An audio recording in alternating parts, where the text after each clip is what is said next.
Dear students, last period we study about rules for multiplication of integers. Today we study rules for division of integers. Rules for division of integers. There are four main rules for division of integers. First rule is that the quotient of two positive integers is a positive integer. The quotient of two positive integers is a positive integer. For this example, positive 6 divided by positive 2, its quotient is positive 3. Second example is that 45 divided by 90, we get its quotient 3 upon 6. After simplification, we get final its quotient 1 upon 2. Second rule, the quotient of two negative integers is a positive integer. The quotient of two negative integers is a positive integer. For this example, negative 35 divided by negative 40, we get 7 upon 8 or positive 7 upon 8.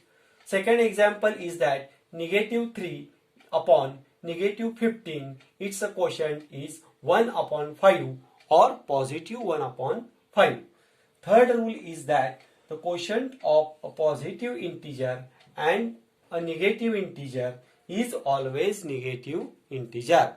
The quotient of a positive integer and a negative integer is always a negative integer. For this we take example 20 divided by negative 60. Here negative sign given to the denominator is always given to this negative sign to numerator is the rule of mathematics. So for this solving, negative 20 divided by 20, 60 divided by 20, its quotient is negative 1 upon 3. Second example is that negative 45 divided by 60, we get its quotient negative 3 upon 4. In this way, we see the three rules, and the last fourth rule is that we cannot divide any number by 0. We cannot divide any number by 0. In this way, we today study the four rule of division of integers. For the practice of this rule, solve the practice set 9 in your mathematics group by writing example, its answer, and then below its rule used in that example. In this way, always practice these multiplication and division rules for integers. Thanks, students.